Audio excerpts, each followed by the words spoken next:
Nos Estados Unidos, milhões de pessoas constroem sua aposentadoria e enriquecem no longo prazo sem depender do governo. E elas fazem isso utilizando um instrumento que já está disponível aqui na B3, mas que a maioria dos brasileiros ainda não tem tanto conhecimento, que é o quê? O ETF. O problema é que a maioria das pessoas acham que qualquer ETF serve, entra pelo código mais famoso e então acaba deixando dezenas de milhares de reais pelo caminho. Para investir nesse instrumento com segurança, você precisa de um método. E hoje eu vou te mostrar os 5 principais critérios utilizados para você analisar um ETF antes de colocar o seu suado dinheiro. Mas antes de olhar para os critérios, você precisa entender o choque cultural por trás desse novo instrumento de investimento. Diferente do Brasil, onde a Previdência Pública, o INSS, historicamente centraliza a aposentadoria da maior parte da população, nos Estados Unidos eles utilizam um sistema descentralizado. Então lá a responsabilidade é fortemente transferida para o indivíduo, baseado em incentivos fiscais e no mercado de capitais. Então planos como 401k ou IRA funcionam assim. O trabalhador americano faz aportes mensais e muitas vezes eles são automáticos em fundos de índice. E ao longo de 20, 30 anos, esse patrimônio cresce junto com a economia. E é assim que eles então se aposentam. No Brasil, a maioria dos trabalhadores ainda depende exclusivamente do INSS. Só que o teto do INSS hoje cobre apenas uma fração do que um profissional recebe ao longo da carreira. E se você quer manter o seu padrão de vida no futuro, essa conta não vai fechar. E essa diferença não é só de sistema, é de instrumento. O ETF permite que qualquer pessoa monte uma carteira diversificada com um custo baixíssimo, sem precisar acompanhar empresa por empresa, balanço por balanço, trimestre por trimestre. Com uma cota única, você acessa dezenas ou centenas de ativos ao mesmo tempo. Esse instrumento ele está disponível na nossa bolsa e cada vez mais investidores brasileiros estão então olhando para ele. Só que acessível não significa que qualquer um deles serve. Existem diferenças entre um fundo e outro. E para identificar essas armadilhas, você precisa de critério. Vamos então ao primeiro deles. O ETF não é um investimento, o índice é. Quando você compra uma cota de um ETF, você está comprando a promessa de que aquele fundo vai replicar o comportamento de um índice específico. O fundo ele é só a casca. O que define a qualidade do seu patrimônio é a qualidade da regra do índice. E onde você descobre então essa regra? Na metodologia do índice. Ele é um documento público que está disponível no site da B3 ou da gestora, que determina 3 coisas fundamentais. A primeira delas, o critério de elegibilidade, ou seja, quais empresas têm permissão para entrar na cesta desse ETF. No Ibovespa, por exemplo, o critério principal é o volume de negociação. Então as ações mais movimentadas da bolsa vão estar lá. Já no IDIV, que é o outro índice, o filtro é o histórico e a regularidade de pagamento de dividendos nos últimos 36 meses. Então dá para você notar a diferença, não dá? Se você quer dividendos, comprar um ETF que segue o Ibovespa só porque ele é o mais famoso é um erro conceitual grave. Segundo ponto, a definição dos pesos. Nem toda empresa dentro de um índice tem o mesmo tamanho lá dentro.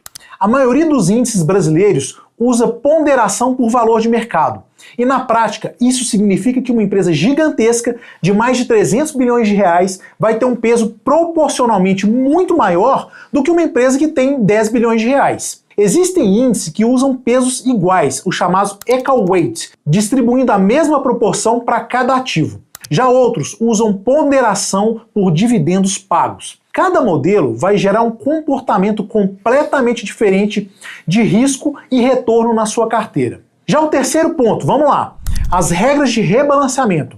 Nenhum índice ele é estático. Eles definem quando e como a composição é revista. O Ibovespa e o IDIV, por exemplo, eles fazem isso a cada 4 meses. E nesses meses as empresas entram e saem. E os pesos vão ser recalculados de forma automática. Por que você precisa saber disso então antes de investir? Porque 2 ETFs que parecem semelhantes na capa, eles podem ter comportamentos completamente diferentes por causa dessa engrenagem, dessa metodologia. Um ETF que replica o Ibovespa vai ter cerca de 30% de todo o seu dinheiro concentrado em apenas 5 empresas, porque elas são as maiores e mais negociadas. Se você quer diversificação real, a ponderação por valor de mercado pode te dar uma falsa sensação de segurança. Então, antes de comprar qualquer ETF, gaste 5 minutinhos fazendo isso. Digite o nome do índice no site da B3, baixe a lâmina do ETF e veja o que você está comprando de verdade. Dado verificável, tá? A composição detalhada de cada índice da B3, incluindo pesos e critérios de elegibilidade, está publicada no site da B3, lá na seção Índices. O segundo critério é onde a maioria dos investidores é passada para trás sem nem perceber, que é a taxa de administração. Como o ETF é um fundo de gestão passiva, ou seja, você não precisa trabalhar nele o tempo todo, é uma metodologia aplicada, o gestor só precisa replicar aquele índice, sem ter o trabalho de escolher ação por ação. As taxas, elas costumam ser bem baixas. No Brasil, para ETFs de renda variável, elas giram entre 0,10 e 0,6 ao ano. Olhando assim, parece uma diferença irrelevante, né? O que mudaria na sua vida pagar 0,10 ou então 0,5? No curto prazo, quase nada. Já no longo prazo, isso pode fazer muita diferença no seu patrimônio. Para tirar o debate do campo teórico, nós fizemos aqui uma conta de exemplo para você. Imagine um investidor que aporta R$1.000 todos os meses durante 25 anos com uma rentabilidade média de 10% ao ano.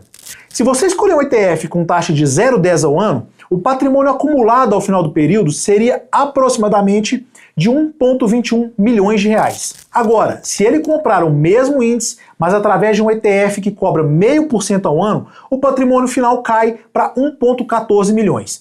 Perceba o impacto disso. Uma diferença aparentemente insignificante de apenas 0,40 ao ano na taxa de administração, ela consumiu cerca de 72 mil do patrimônio final. É dinheiro que deixou de trabalhar para você durante 25 anos e acabou ficando com a gestora. Se você acha que essa variação de taxa não acontece na prática, dá uma olhada na nossa bolsa hoje. Se você quiser replicar o Ibov, você tem várias opções idênticas na prateleira. O BOVA11, por exemplo, da BlackRock, que é o mais famoso e mais negociado, ele cobra 0,54 ao ano. Já o BOVB11 do Bradesco, ele cobra 0,20. E o BOVV11 do Itaú, ele cobra 0,10. As carteiras são praticamente um espelho uma da outra. As ações dentro deles são as mesmas. A única diferença real entre eles é o quanto eles cobram para fazer exatamente o mesmo serviço. Por isso, o seu papel como investidor é buscar eficiência. Além da taxa de administração, fique atento a 2 detalhes. Confira se o ETF possui uma taxa de performance, o que não deveria existir porque ele é um fundo passivo. Mas é bom ficar esperto e checar. E olhe para o spread de compra e venda no seu home broker, que é o custo implícito que você paga na hora de negociar aquele ETF. Custo é a única variável que você controla no momento que você está investindo, e não abra mão dela. O terceiro critério é o que separa os investidores que sabem o que estão fazendo daqueles que ficam presos na hora de sair do mercado, que é a liquidez. E no mundo dos ETFs, a liquidez é medida pelo volume médio diário, que é a quantidade de reais negociadas em cota daquele fundo todos os dias na bolsa. Por que isso importa se você é um investidor pequeno? Por causa de um conceito chamado spread, de compra e venda. Quando um ETF tem pouca negociação ou pouquíssima negociação, a diferença de preço entre o valor que o vendedor quer receber e o valor que o comprador aceita pagar, ele aumenta. E esse spread, ele é um custo invisível. Se você tentar comprar ou vender uma posição maior em um ETF ilíquido, você vai acabar pagando muito mais caro para entrar e recebendo menos na hora de sair. Então, para não errar, use essa referência prática de mercado. Acima de 5 milhões por dia, a liquidez é alta. O spread é baixo. Você entra e sai a mercado sem distorcer o preço. Entre 500 mil e 5 milhões por dia, a liquidez ela é razoável. Para o investidor pessoa física comum, ainda atende bem, mas exige ordens limitadas para posições maiores. Agora, já abaixo de 500 mil reais por dia, a liquidez ela é baixa sem dúvida nenhuma. E o sinal de alerta acende. Então, mas isso significa que o ETF com liquidez baixa ele é ruim? Não necessariamente. Se o seu foco é fazer aportes mensais pequenos e carregar o ativo por 20 anos, o impacto imediato ele é menor. Mas se você precisa de flexibilidade ou ter um patrimônio relevante, ignorar o volume diário é um risco desnecessário. Então, antes de boletar, entre na página do ETF, no site da B3 e olhe o histórico de volume negociado desse ETF. Esse é um dado público. O quarto critério é a métrica de eficiência de um gestor de fundo passivo, o tracking erro ou erro de aderência. Como a gente viu lá no começo, O ETF ele faz uma promessa, replicar exatamente o comportamento de um índice. O tracking error mede em termos estatísticos o quanto ele cumpre realmente ou falha nessa promessa. Na prática é o seguinte, é a distância entre a rentabilidade do ETF e a rentabilidade do índice teórico que ele segue. Você pode pensar o seguinte, se o fundo compra as mesmas ações do índice, por que tem essa diferença? Existe por 3 razões operacionais. 1. Custo. O índice não paga taxa de administração, corretagem ou custódia. Já o ETF ele paga, conforme a gente viu. Cash drag. O fundo precisa manter uma pequena parcela de dinheiro em caixa para pagar resgate e custos operacionais diários. E o dinheiro em caixa não rende igual às ações da bolsa, o que puxa o retorno ligeiramente para baixo. Terceiro, time de rebalanceamento. O índice muda a carteira de forma instantânea e teórica no dia do rebalanceamento. E o gestor precisa ir ao mercado e comprar e vender bilhões de reais em ações de verdade, o que gera atraso e distorções no preço. Como que você consegue então avaliar isso na prática? Compare o retorno acumulado do ETF com o índice em janelas longas, como por exemplo 12 meses, 24 meses e 36 meses. Se um ETF apresenta um track erro consistentemente acima de 1% ao ano em relação ao índice de referência, isso significa que a gestão está sendo ineficiente ou cara demais. Não aceite um fundo que cobra taxa para entregar menos do que o índice promete. O quinto critério mexe diretamente com a sua estratégia de fluxo de caixa e planejamento fiscal, que é a política de distribuição de proventos do ETF. As empresas que compõem a carteira de um ETF, elas pagam dividendos e JCP ao longo do tempo. O que o fundo faz com esse dinheiro divide os ETFs em 2 grupos no mercado brasileiro. O primeiro deles é o ETF acumulativo. São aqueles que pegam 100% dos dividendos recebidos e reinvestem automaticamente dentro do próprio fundo, comprando mais ações daquelas empresas. O dinheiro não cai na sua conta corrente, ele é incorporado ao preço da cota que se valoriza. O segundo grupo é o ETF que distribui proventos. Esses fundos eles coletam os dividendos e pingam o dinheiro diretamente na sua conta da sua corretora com uma periodicidade que foi definida, mensal ou trimestral, por exemplo. Qual deles é melhor? Depende do seu momento. Se você está na fase de acumulação de patrimônio, focado no longo prazo, o modelo acumulativo costuma ter mais eficiência tributária no Brasil.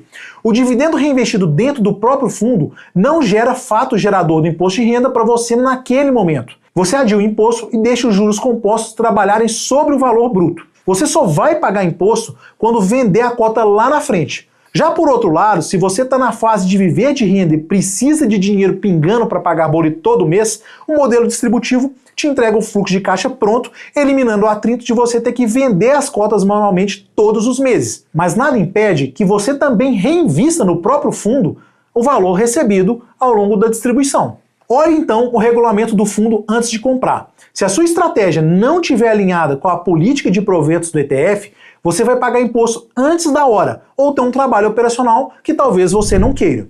Resumindo a nossa linha de análise, antes de colocar um único real em qualquer ETF na bolsa, passe então por esse checklist de 5 passos. 1. Índice de referência. Esqueça o código do ETF. Abra a lâmina do ETF no site da B3 e entenda a regra do jogo. Quais são os ativos que estão na cesta? Qual o peso entre eles? Qual a periodicidade de rebalanceamento? 2. Taxa de administração. Não ignore as pequenas frações de percentual. Como a gente viu na matemática, uma diferença boba de 0,40 ao ano é dinheiro que deixou de trabalhar para você. Número 3. Liquidez. Olhe o volume médio diário.